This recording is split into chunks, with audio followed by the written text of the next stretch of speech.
मित्रांनो नमस्कार. MPSC मार्फत आज गट क चा मुख्य परीक्षेचा जो पेपर झाला संयुक्त पेपर क्रमांक 1 म्हणजेच पेपर फर्स्ट, तो त्या पेपरमधील आपण इंग्रजीवर आधारित जे प्रश्न आहेत त्या प्रश्नांची संभाव्य उत्तरं बघणार आहोत. तर या व्हिडिओमध्ये आपण एकूण 20 प्रश्न बघणार आहोत आणि उर्वरित 20 प्रश्न जे आहेत ते पुढच्या व्हिडिओमध्ये बघणार आहोत. तर प्रश्न क्रमांक 61 बघा. Besides making a promise he kept it. तर बिसाइडचं जे वाक्य असतं मित्रांनो त्याचं इथं कंपाऊंड सेंटेन्स आपल्याला करायला लावलं आहे, तर त्याचं कंपाऊंड सेंटेन्स हे नॉट ओनली बट ऑल्सोमध्ये होत असतं. तर या ठिकाणी बघा, he not only made a promise but he also kept it. तर ही वाक्यरचना ही बरोबर असणार आहे, म्हणून ऑप्शन क्रमांक 1 या प्रश्नाचा आन्सर यायला पाहिजे. प्रश्न क्रमांक 62. Identify the sentences punctuated correctly. तर ज्या पर्यायात योग्य विरामचिन्हांचा वापर केला असेल ते वाक्य आपल्याला निवडायचं आहे. तर बघा, हे या प्रश्नाचं उत्तर आपण ऑप्शनवरून पण शोधू शकतो. ऑप्शन सी बघा, हाऊ नोबेल इज मर्सी आणि alas that a friend should be false. तर इथं अलास नंतर उद्गारवाचक चिन्ह पाहिजे होतं, त्यामुळे हा पर्याय चुकीचा असणार आहे. त्यानंतर हाऊ नोबेल इज मर्सी, तर इथं हे देखील उद्गारवाचक वाक्य आहे मित्रांनो, परंतु इज आपण म्हणजे क्रियापद शेवटी घेऊन त्यानंतर उद्गारवाचक चिन्ह जे असतं ते देत असतो, त्यामुळे ऑप्शन सी देखील चुकीचा असणार आहे. तर ज्या ज्या पर्यायात सी आणि डी असेल तो पर्याय चुकीचा असणार आहे. बघा, इथं सी आहे म्हणून हा पर्याय चुकीचा असणार आहे, इथं डी आहे म्हणून हा चुकीचा आहे, इथं सी आहे म्हणून हा पर्याय चुकीचा आहे. उरतं फक्त ऑप्शन 1 ओनली ए आणि बी. तर या ठिकाणी बघा, he fought for his ideal earnestly devotedly and bravely. तर इथं कॉमाचा यूज केलेला आहे आणि कॉमाचा यूज मित्रांनो एकाच जातीचे शब्द जर एका पाठोपाठ आले तर त्यावेळेस आपण कॉमाचा यूज करतो आणि हे तिन्ही शब्द जे आहेत ते क्रियाविशेषण असणार आहेत, म्हणून ऑप्शन बी जो आहे तो हा पर्याय योग्य असणार आहे आणि पहिला जो आहे तो देखील योग्य असणार आहे. ऑप्शन क्रमांक 1 या प्रश्नाचं करेक्ट आन्सर यायला पाहिजे. ऑप्शन क्रमांक 1 ओनली ए अँड बी. प्रश्न क्रमांक 63. Fill in the blank with an appropriate preposition. तर योग्य शब्दयोगी अव्ययाचा आपल्याला या ठिकाणी वापर करायला लावलेला आहे. बघा, I have eaten nothing dash yesterday. तर या ठिकाणी ऑप्शन क्रमांक 2 येणार आहे सिन्स. कारण बघा, सिन्स हा जो मित्रांनो सिन्स पॉईंट ऑफ टाईम दर्शवत असतो आणि सिन्स हा जो आहे तो परफेक्ट कंटिन्युअस टेन्स किंवा V3 म्हणजे थर्ड फॉर्म ऑफ वर्ब क्रियापदाचं तिसरं रूप असतं त्याच्यानंतर तो यूज करत असतो. तर या ठिकाणी बघा, इटन आलेला आहे V3 असणार आहे आणि याच्यानंतर इथं सिन्स यायला पाहिजे, परंतु या ठिकाणी जर 32 आवर्स किंवा 10 आवर्स असं दिलेलं राहिलं असतं मित्रांनो तर आपण फॉर यूज केला असता, परंतु या ठिकाणी तसं दिलेलं नाही, त्यामुळे ऑप्शन क्रमांक 2 या प्रश्नाचा करेक्ट आन्सर असणार आहे.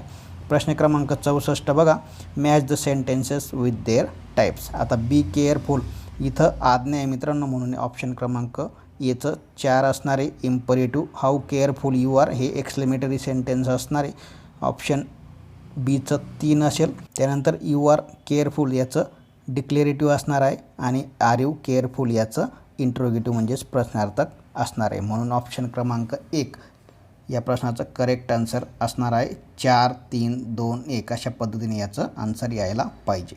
प्रश्न क्रमांक 65. Identify the sentences grammatically correct. तर व्याकरणदृष्ट्या योग्य असणारे पर्याय आपल्याला निवडायचे आहे. तर ऑप्शन ए बघा, Jane had a baby in October म्हणजे जेनला ऑक्टोबरमध्ये बाळ झालं, तर इन ऑक्टोबर बरोबर वाक्यरचना आहे मित्रांनो, ऑप्शन क्रमांक 1 बरोबर असणार आहे. त्यानंतर बघा, he studied briefly the problem. तर ब्रीफली म्हणजे ॲडवर्ब जे असतं ते क्रियापदाबद्दल आपल्याला अधिक माहिती देत असतं आणि ते क्रियापदानंतर यूज करत असतात. तर ही स्टडीड ब्रीफली, त्यामुळे ऑप्शन बी योग्य असणार आहे. He studied the problem briefly, इथं ब्रीफली जे मित्रांनो हे नाऊन नंतर यूज झालं आहे, त्यामुळे हा पर्याय चुकीचा असणार आहे. ए आणि बी अगदी योग्य असणार आहे. ऑप्शन क्रमांक 3 या प्रश्नाचा करेक्ट आन्सर यायला पाहिजे. प्रश्न क्रमांक 66. White are painting many people this days their houses. तर choose the correct order of words to make the sentence meaningful. अर्थपूर्ण वाक्य तयार करण्यासाठी हे जे पर्याय दिलेत मित्रांनो त्या पर्यायातून आपल्याला योग्य पर्याय निवडून एक वाक्य जे बनवायचे ते अर्थपूर्ण वाक्य तयार होण्याच्या दृष्टीने योग्य पर्याय निवडायचा आहे. तर या ठिकाणी बघा, ऑप्शन सी जो आहे तो 1 नंबरला येणार आहे, मेनी पीपल.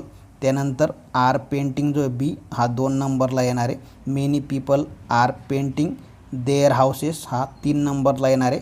नंतर 4 नंबरला व्हाईट येणार आहे आणि 5 नंबरला दीज डेज येणार आहेत. म्हणजे सी, बी, ई, ए आणि डी, CBEAD ऑप्शन क्रमांक 1 या प्रश्नाचा करेक्ट आन्सर यायला पाहिजे मित्रांनो. Many people are painting their houses white these days, अशा पद्धतीने हा मिनिंगफुल सेंटेन्स जो आहे तो तयार होणार आहे.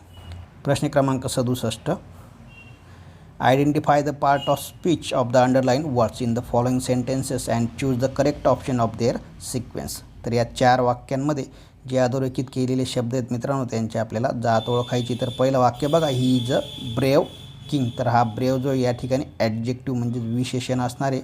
त्यानंतर my friend did it quite correctly, तर हे क्रियाविशेषण असणार आहे म्हणजेच ॲडजेक्टिव्ह, ॲडव्हर्ब आणि सी लुक्स ब्युटिफुल हे एक्सक्लेमेटरी सेंटेन्सचं वाक्य असणार आहे. इंटरजेक्शनचं म्हणजेच केवळ प्रयोगी अव्यय आहे म्हणून हे इंटरजेक्शन असणार आहे. आणि behind the house there is a garden, तर बिहाइंड हे प्रिपोजिशन असणार आहे.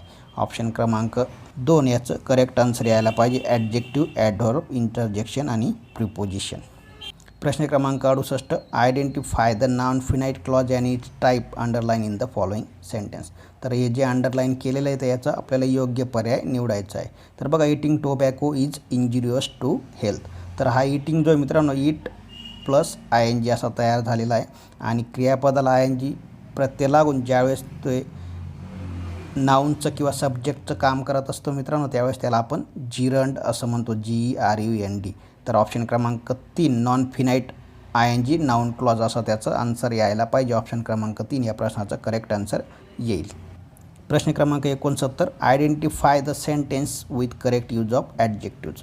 तर ज्या पर्यायांमध्ये विशेषणाचा योग्य वापर केला असेल तो पर्याय आपल्याला निवडायचा आहे. पहिला बघा, द फ्लावर स्मेल स्वीट. तर इथं स्वीटचा अगदी योग्य विशेषण म्हणून वापर झालेला आहे. त्यानंतर बघा, Gopal is senior to you by 2 years. आता सिनियर नंतर द्यान वापरत नाही तर टू वापरतात, ज्युनियर नंतर देखील टू वापरतात, इन्फिरियर नंतर देखील टू वापरतात, द्यान वापरत नाही म्हणून ऑप्शन बी देखील बरोबर असणार आहे.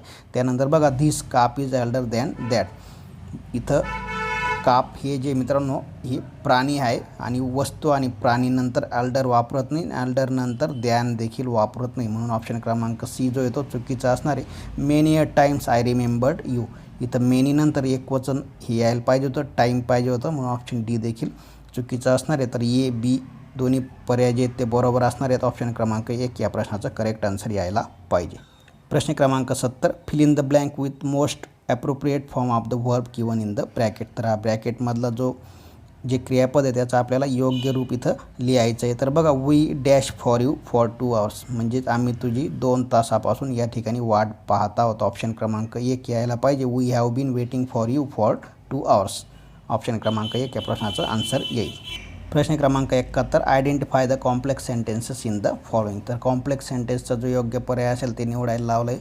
पहिलं बघा, the my father has bought a car, the car is expensive. हे दोन्ही सेपरेट आहेत त्यामुळे हा पर्याय येणार नाही. दुसरा बघा, my father has bought a car which is expensive. तर विचने हे वाक्य जोडलेलं आहे मित्रांनो आणि विचने वाक्य जोडताना वाक्यात जर निर्जीव वस्तू किंवा घटक दिले असेल तर विच वापरतात. या ठिकाणी कार हा निर्जीव घटक असणार आहे. ऑप्शन क्रमांक B या प्रश्नाचं करेक्ट आन्सर असणार आहे. ऑप्शन C बघा, this is the hospital I was born here. तर बघा, व्हेअरचा वापर करताना व्हेअरने जर वाक्य जोडायचं असेल मित्रांनो तर पहिल्या वाक्यातील जे क्रियेचे स्थळ असतं किंवा स्थळाची माहिती जी असते ती दुसऱ्या वाक्यात जर असेल तर दुसऱ्या वाक्यातील स्थलवाचक जो शब्द असतो तो काढून टाकून 2 वाक्य जी ती व्हेअरने जोडत असतात. आणि ऑप्शन D जो येतो या दोन्ही वाक्यांना व्हेअरने जोडलेला आहे. पहिल्या वाक्यात जे क्रियेचं स्थळ आहे हॉस्पिटल आणि दुसऱ्या वाक्यात त्याचं हेअर जे दिलं होतं ते काढून टाकून हे वाक्य व्हेअरने जोडलेले म्हणून ऑप्शन D या प्रश्नाचा करेक्ट आन्सर असणार आहे. B आणि D ऑप्शन क्रमांक 4 या प्रश्नाचा करेक्ट आन्सर यायला पाहिजे. प्रश्न क्रमांक 72, choose the correct sentences with correct question tag. पहिला बघा, one can't be faithful to all can one. तर वनचा क्वेश्चन टॅग वन होत असतो, परंतु जर वन वाक्यात कोणासाठी वापरलेलं असेल हे दिलं असेल मित्रांनो तर त्या व्यक्तीनुसार सर्वनाम घ्यावं लागतं. या वन नंतर जर one boy can't be faithful to all असं दिलेलं असतं तर बॉयनुसार आपण सर्वनाम घेऊन त्याचा क्वेश्चन टॅग केला असता कॅन ही,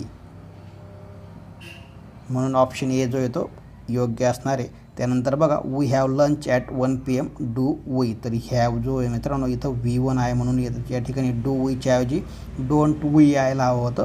तर किंवा हॅवंट वी असा पर्याय यायला होता, परंतु इथं तसा क्वेश्चन टॅग झालेला नाही म्हणून हा पर्याय चुकीचा असणार आहे. तिसरं बघा, they have a big factory, haven't they, तर हा ऑप्शन सी बरोबर असणार आहे.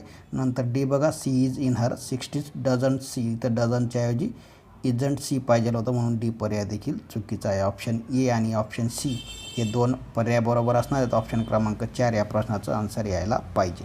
प्रश्न क्रमांक 73, choose the correct question tag for the following, हा देखील क्वेश्चन टॅगचा प्रश्न असणार आहे. बघा, Monica is not very tall, तर मोनिका ही जी मित्रांनो ही मुलगी आहे आणि मुलगीचं सर्वनाम जे असतं आपण सी वापरत असतो, तर इजंट इज नंतर नॉट आला आहे म्हणून इथं आपल्याला क्वेश्चन टॅग करताना अजून नॉट घ्यावा लागणार नाही, तर नॉट काढून त्याचा क्वेश्चन टॅग करायचा आणि मोनिकाच्या ऐवजी जे सर्वनाम आहे सी ते घ्यायचं आहे. तर बघा, इज सी असा त्याचा क्वेश्चन टॅग होणार आहे. ऑप्शन क्रमांक 1 या प्रश्नाचा करेक्ट आन्सर यायला पाहिजे. प्रश्न क्रमांक 74 बघा, आयडेंटिफाय द करेक्ट सेंटेन्सेस, तर योग्य पर्याय जो असेल त्या 4 पर्यायांपैकी तो निवडायचा आहे. पहिला बघा, अ काऊ हॅज 4 हूज, तर काऊला प्रत्येक पायाला 2 खुरं असतात मित्रांनो. हा हूज जो येतो SOOF, या SOOF हूपचा अनेक वचन असणार आहे. हूप म्हणजे खूर, तर काऊला 4 खुरं असतात असा त्याचा अर्थ होतो, परंतु काऊच्या म्हणजेच गाईच्या प्रत्येक पायाला असे 2 खुरं असतात. ठीक आहे, तुम्ही बघितलं असेल, तर अशा पद्धतीने प्रत्येक पायाला 2 खुरं असतात, तर त्यांनी इथं 4 खुरं आहेत असं म्हटलेलं आहे मित्रांनो. तर ऑप्शन क्रमांक ए जो येतो चुकीचा असणार आहे. त्यानंतर बघा, आय बॉट 5 डझन, तर हा पर्याय योग्य असणार आहे. तिसरं, ही ॲज वॉर्न ट्राउझर, तर हा ट्राउझर शब्द जो मित्रांनो म्हणजे 2 वस्तूंपासून जो घटक तयार झाला असेल तो कायम जो येतो अनेक वचनी असतो, आणि ट्राउझर म्हणजेच आपली पॅन्ट जी असते ती 2 भागांची असते. हा पर्याय त्यामुळे चुकीचा असणार आहे. त्यानंतर बघा, दिस न्यूज हॅज डिस्टर्ब मी, तर न्यूज हा एकवचनी शब्द असणार आहे आणि त्याच्यानुसार क्रियापद असतं, त्यामुळे ऑप्शन डी बरोबर असणार आहे. तर ऑप्शन बी आणि ऑप्शन डी हे 2 पर्याय बरोबर असणार आहेत. ऑप्शन क्रमांक 2 या प्रश्नाचं करेक्ट आन्सर यायला पाहिजे.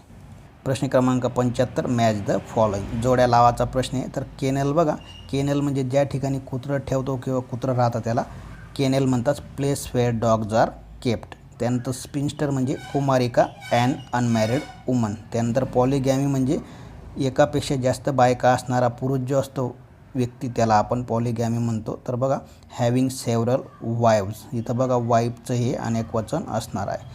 Having several wives at the same time. आणि पॅनासिया म्हणजे remedy which is suppose to cure all disease, सर्व आजारांवर रामबाण उपाय जो असतो त्याला पॅनासिया म्हणतात. ऑप्शन डीचं 1 असणार आहे, म्हणून ऑप्शन क्रमांक 2 या प्रश्नाचं आन्सर यायला पाहिजे. 2, 3, 4, 1. प्रश्न क्रमांक 76, identify the meaning of the underline word in the following sentence, तर इथं अंडरलाईन केलेला जो शब्द आहे त्याचा अर्थ आपल्याला सांगायचा आहे. तर बघा, he was censured by the Lok Sabha, म्हणजे लोकसभेने त्याला ठणकावून सांगितलं किंवा त्याची निंदा केली असा त्याचा अर्थ होतो, म्हणून क्रिटिसाइज ऑप्शन क्रमांक 2 या प्रश्नाचं आन्सर यायला पाहिजे. प्रेज्ड म्हणजे स्तुती करणे, एक्सपेल्ड म्हणजे निष्कासित करणे, शाळेतून वगैरे काढून टाकणे असा त्याचा अर्थ होतो, आणि पनिश म्हणजे शिक्षा करणे, म्हणून ऑप्शन क्रमांक 2 या प्रश्नाचं आन्सर यायला पाहिजे. प्रश्न क्रमांक 77 बघा, choose the correct alternative having word with correct स्पेलिंगचा जो येतो आपल्याला पर्याय निवडायचा आहे. तर इथं इव्हिडेन्स हा शब्द बरोबर आहे, कॉन्फिडन्स हा शब्द बरोबर आहे, ॲपिअरन्स हा बरोबर आहे, आणि हा ओमनिसिएंट हा शब्द बरोबर असणार आहे. ऑप्शन क्रमांक 1 या प्रश्नाचं करेक्ट आन्सर यायला पाहिजे. ओमनिसिएंट म्हणजेच ज्याला आपण सर्वज्ञानी, म्हणजेच प्रत्येक गोष्टी माहीत असणारी जी व्यक्ती असते त्याला आपण ओमनिसिएंट म्हणतो. ऑप्शन क्रमांक 1 या प्रश्नाचा आन्सर यायला पाहिजे. प्रश्न क्रमांक 78, identify the correct conditional sentences in the following, तर कंडिशनल सेंटेन्सचा योग्य पर्याय आपल्याला निवडायचा आहे. पहिला बघा, if she works hard she will secured first position, तर इफच्या वाक्यात जर सिम्पल प्रेझेंट टेन्स यूज झाला असेल तर पुढच्या वाक्यात मॉडल वर्ब दिलेलं असतं, म्हणून ऑप्शन ए बरोबर असणार आहे. त्यानंतर बी बघा, if he will take an early bus he will reach पुन्हा इन द आफ्टरनून, तर 2 ठिकाणी मॉडल वर्ब दिलेलं आहे मित्रांनो, त्यामुळे ऑप्शन बी चुकीचं असणार आहे. तिसरं बघा, if you whistled the girls would mind it, option C या ठिकाणी बरोबर असणार आहे. सिम्पल पास्ट जर इफच्या सेंटेन्समध्ये वापरलेला असेल तर पुढच्या वाक्यात मॉडल वर्बचा यूज केलेला असतो. इथं विसल्ट हे सिम्पल पास्ट आहे आणि वूड हे मॉडल वर्ब असणार आहे. ऑप्शन सी बरोबर असणार आहे. त्यानंतर if you would try hard you would get a first call, तर दोन्ही ठिकाणी वूड मॉडल वर्ब आहेत, हे हा पर्याय चुकीचा असणार आहे. ऑप्शन क्रमांक ए आणि सी बरोबर असणार आहे. ऑप्शन क्रमांक 1 या प्रश्नाचा करेक्ट आन्सर यायला पाहिजे. प्रश्न क्रमांक 79 ही डॅश इन अ हरी. तर बघा इव्हेंट ऑफ म्हणजेच इव्हेंट ऑफ इन हरी, तो घाईत पळाला असा त्याचा अर्थ होतो, म्हणून ऑप्शन क्रमांक 1 बरोबर असणार आहे. ऑप्शन क्रमांक 80 बघा हा या व्हिडिओचा शेवटचा प्रश्न असणार आहे. उर्वरित प्रश्न आपण पुढच्या व्हिडिओमध्ये घेणार आहोत. Complete the following sentence choosing the correct alternative. A philanthropist is म्हणजेच फिलॅन्थ्रॉपिस्ट म्हणजे परोपकारी असा त्याचा अर्थ होतो मित्रांनो. ऑप्शन क्रमांक 1 अ लवर ऑफ ह्युमॅनिटी या प्रश्नाचा आन्सर यायला पाहिजे. तर आजच्या व्हिडिओमध्ये आपण एकूण 20 प्रश्न बघितले मित्रांनो. पुढच्या व्हिडिओमध्ये उर्वरित प्रश्न बघणार आहोत. ज्या विद्यार्थी मित्रांनी अजून चॅनल सबस्क्राईब केला नसेल कृपया चॅनलला सबस्क्राईब करा. धन्यवाद.